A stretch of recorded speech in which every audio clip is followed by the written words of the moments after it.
एक दुकान पर एक नोटिस लगा हुआ था कि ये दुकान बिकाऊ है। उसकी दृष्टि गई और पुरानी बात स्मृति में आ गई। वो दुकान रेलवे टिकट की बुकिंग की थी। एक बार जब उसके लड़के का एम्स में दिल्ली में ऑपरेशन होना था और टिकट लेने के लिए, टिकट बुकिंग करने के लिए गया तो उसने 10 गुना रेट बताया। तो उसने उससे बोला कि यार तुम तो हमारी मजबूरी का फ़ायदा उठा रहे हो। तो उस व्यक्ति ने कहा कि हमारा व्यापार ही मजबूरी का फ़ायदा उठाना है, ऐसा उसने कहा। और उसको जाना जरूरी था तो उसने अपने पैसे दिए, लेकिन मन में बहुत पीड़ा थी कि ये कितनी निष्ठुरता से ये बात कह रहा है।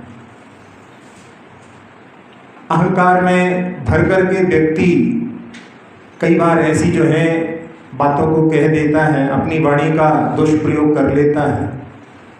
कभी कभी अज्ञानता में ऐसी बात होती है तो वो व्यक्ति बाद में बोल करके पश्चाताप करता है, यदि सज्जन होता है।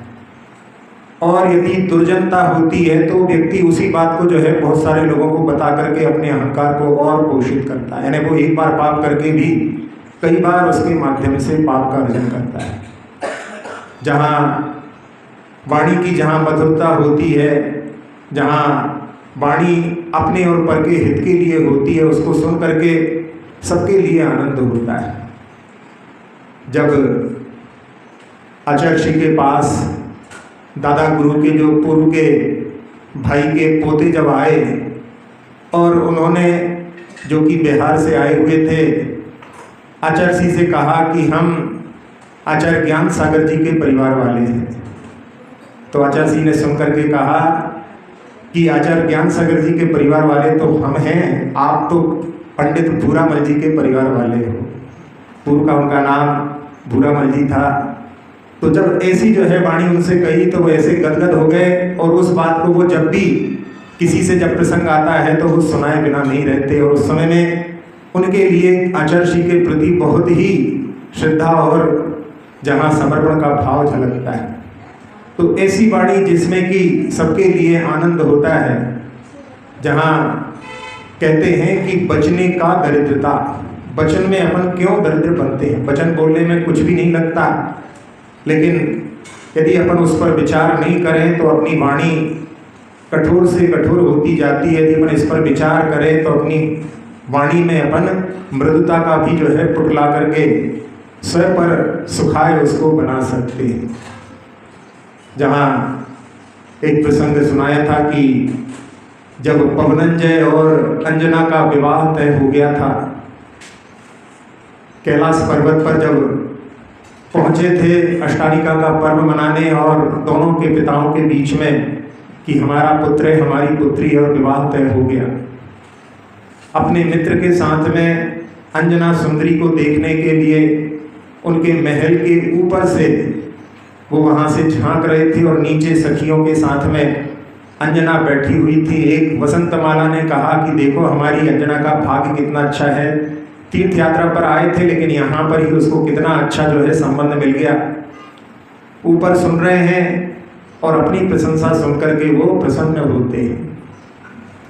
और अगली ही बार एक मित्र केशी नाम की सखी कहती है, कह रहे नहीं, जिसके साथ में संबंध पहले बात चल रही थी उसके साथ यदि संबंध होता तो कोई बात और रहती। यानी इनकी नहीं, जो दूसरे से संबंध जहाँ पे छूट गया है उसकी प्रशंसा सुन करके वहाँ पर उनके लिए वहाँ मिर्ची लग रही, जिसको कहते हैं, शब्दों को सुन करके ऐसी जो है स्थिति थी। और उसने आगे बढ़ करके कहा, किसी ने पूछा कि क्यों नहीं हो रही उससे शादी, तो कहा कि वो बड़ा धार्मिक है और सुना है कि इसी भव से मुक्ति को प्राप्त करेगा, चरम शरीरी है, हमेशा पूछता रहता है कि हमारे दादाजी कौन से स्वर्ग में गए होंगे, हमारे परदादा कहाँ गए हैं, और दीक्षा ले लेगा, अंजना अकेली रह जाएगी, इसलिए उसके साथ विवाह नहीं हो रहा। लेकिन उसके साथ एक दिन का जो सुख मिलता, इसके साथ में पूरी जिंदगी नहीं मिलेगा। और कहा कहाँ वो समुद्र के समान, और ये तो जो है को खुर की भी उपमा को प्राप्त नहीं होता। जहाँ गाय के खुर से गड्ढा बन जाता है, उसमें जो जल भरा रहता है वो समुद्र से कहाँ तुलना कर सकता है। जैसे कहते हैं कहाँ राजा भोज और कहाँ गंगू तेली, ऐसी जो है उसकी प्रशंसा हो रही है जो भी है नहीं है, लेकिन जो है लेकिन मालूम नहीं है, और उसकी जो है वहाँ पर तुलना करके ऐसे शब्दों का प्रयोग किया, उसके कारण में वो तलवार निकाल करके आगे बढ़ता है, लेकिन उसका मित्र रोक देता है कि क्षत्रियों की तलवार स्त्रियों पर नहीं शत्रुओं पर चलती है। और उसी का परिणाम हुआ कि 22 बरस तक उसने अपनी पत्नी को देखा तक नहीं। तो ऐसे शब्दों के माध्यम से जहाँ कई जो है संबंध विघटन को प्राप्त हो जाते हैं, लेकिन यदि अपन जहाँ अच्छी वाणी होती है वहाँ उसके माध्यम से लोगों के मन में जो क्रोध उत्पन्न होता है, दुष्टता उत्पन्न होती है, उसको शमन भी कर सकते हैं।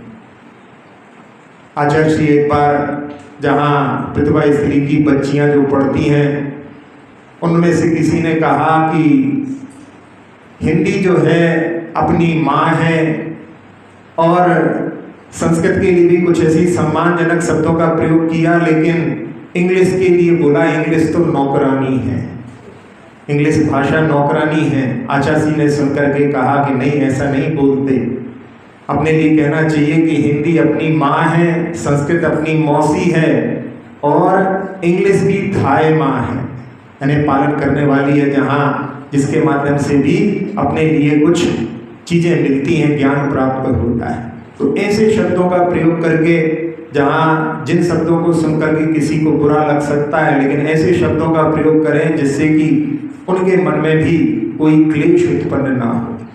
अच्छे शब्दों का चयन करने में कभी भी अपने लिए जहाँ कुछ भी खर्च नहीं होता, लेकिन दृष्टि की बात रहती है, तो अपनी दृष्टि हमेशा अच्छे शब्दों के चयन पर करना चाहिए। इसे ही एक प्रसंग में आचार्य श्री कोई लोगों को समझा रहे थे कि आप वो पुस्तक जरूर पढ़ना जिसमें भारत जो है सोने की चिड़िया, और आगे भी कुछ वाक्य था, लेकिन आचार्य श्री उसको बोल नहीं रहे थे उस किताब के नाम में, और वो एक कोई व्यक्ति उसको पूर्ण कर रहा था, और वो अंग्रेज लुटेरे।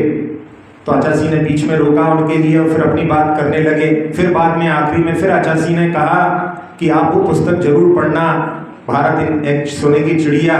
और फिर उस व्यक्ति ने फिर जो है पूर्ण किया। तो आचार्य श्री ने कहा भाई, जब आधा सेंटेंस बोलने से ही काम चल जाता है तो अपने को ऐसे शब्दों का प्रयोग क्यों करना जहाँ पर अपन उसमें जो लिखा हुआ है अंग्रेज लुटेरे। तो उनके लिए भी अपन इस प्रकार के शब्दों का, यानी ऐसे शब्दों का जब अपन प्रयोग करेंगे तो उसके माध्यम से उसके संस्कार भी अपने ऊपर पड़ेंगे, और फिर अपन जैसे अपशब्दों का प्रयोग करने से कभी बच नहीं पाएंगे। तो ऐसी दृष्टि अपने लिए प्राप्त करना चाहिए, विचार करना चाहिए, और ये विचार तभी हो सकता है जब अपन थोड़ी देर मौन रहें। प्रत्येक श्रावक को थोड़े समय के लिए मौन रहने की जो है साधना करना चाहिए, तभी जो है वाणी में अपन क्या बोलते हैं क्या नहीं बोलते हैं इस पर विचार कर सकते हैं। लेकिन जो लोग हमेशा ही बोलते रहते हैं वो कभी भी इस पर विचार नहीं कर पाते। तो अपनी वाणी जो है वीणा बने, जिसके माध्यम से लोगों को सुनकर के आनंद हो, और ऐसी वाणी ना हो जहाँ पर कैंची जैसी, जो कि लोगों के दिल के ऊपर जो है घाव करने वाली भी हो जाती है। तो सब लोग इस वाणी के महात्म्य को समझ करके अपने जीवन को जो है उन्नत बनाएं, इसी भावना के साथ में